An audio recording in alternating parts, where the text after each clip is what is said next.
We said before that playing in the key of D is one of the best keys and easiest keys to play in when you have your guitar tuned to DADGAD. That's why we worked out the chords and notes in the D Mixolydian mode. The tune we're going to play, The Jolly Beggar Man, is in the key of A Mixolydian. So rather than relearning all the chords for A Mixolydian, what we're going to do is we're going to use our capo, we're going to move it up to the 7th fret, and we're going to use the same shapes and the same notes that we played for the key of D with no capo. But when you put the capo on the 7th fret, the sound that's coming out is the A.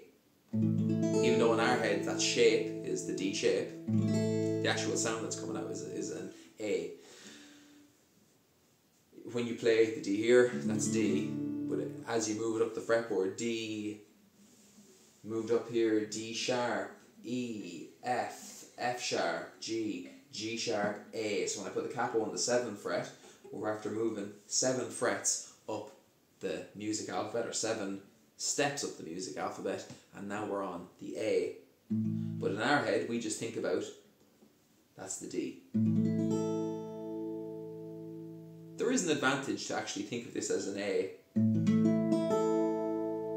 rather than thinking of this as a G, think of it as the 4th chord in the key of A, which would be the D. And rather than thinking of this as the A, as if we're playing out of the key of D, we think of it as an E.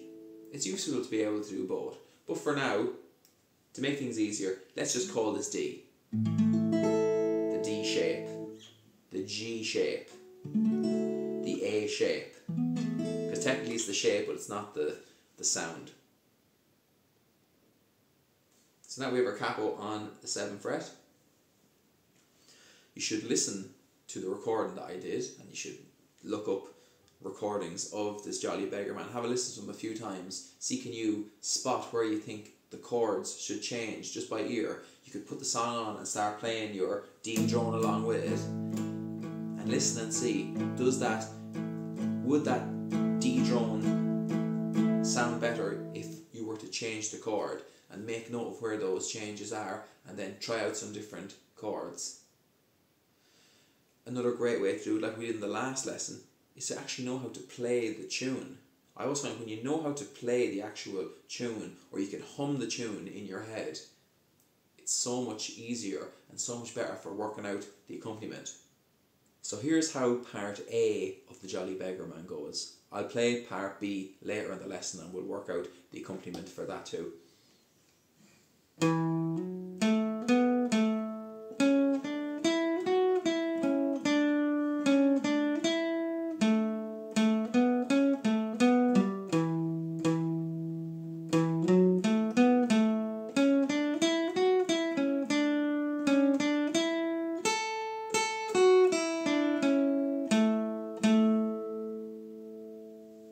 Now that we have the notes worked out, let's look at them in a little bit more detail.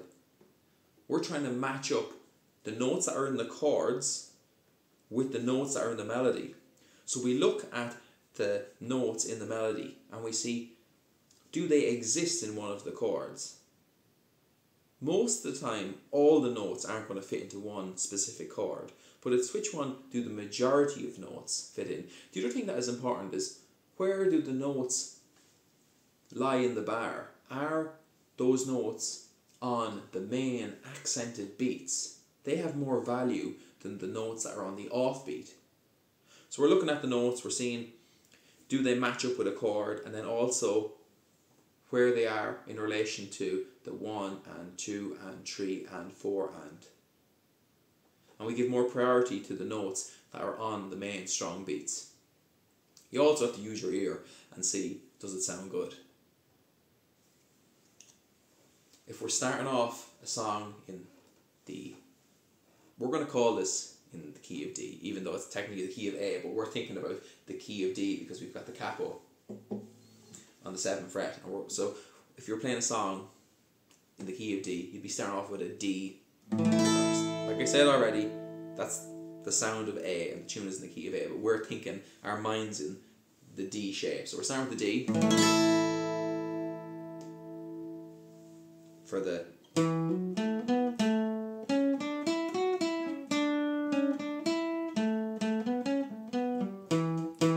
there sounds like there's been a shift or a change, and there is.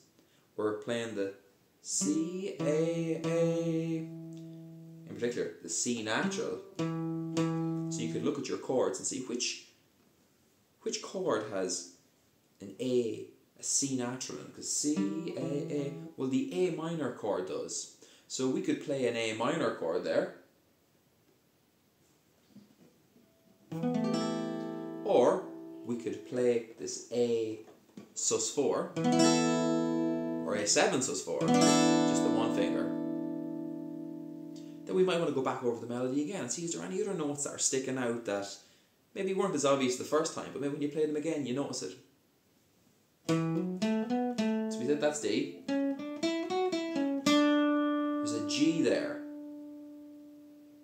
So we could go to chord 4 and play the G chord there. You can even see, you could play the G up here in the melody. That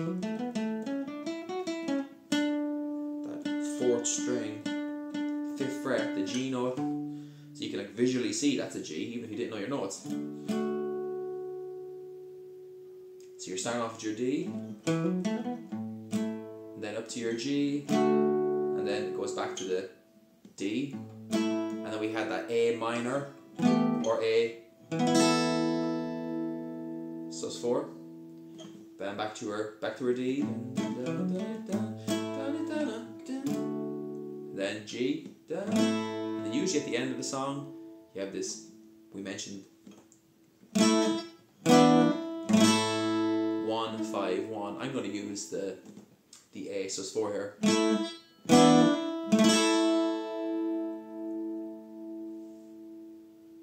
Now that we have the chords worked out, let's put on a recording here. I have it slowed down a bit, and let's practice playing those chords along with the tune. We'll start off with our D chord first. G, D, your A, D, G, D, A, D.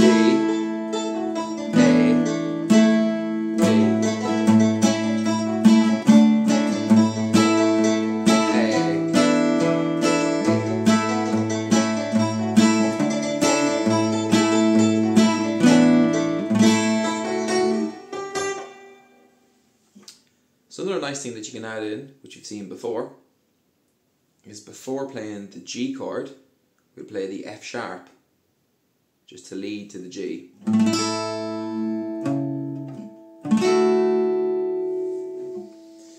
Here it is with the music.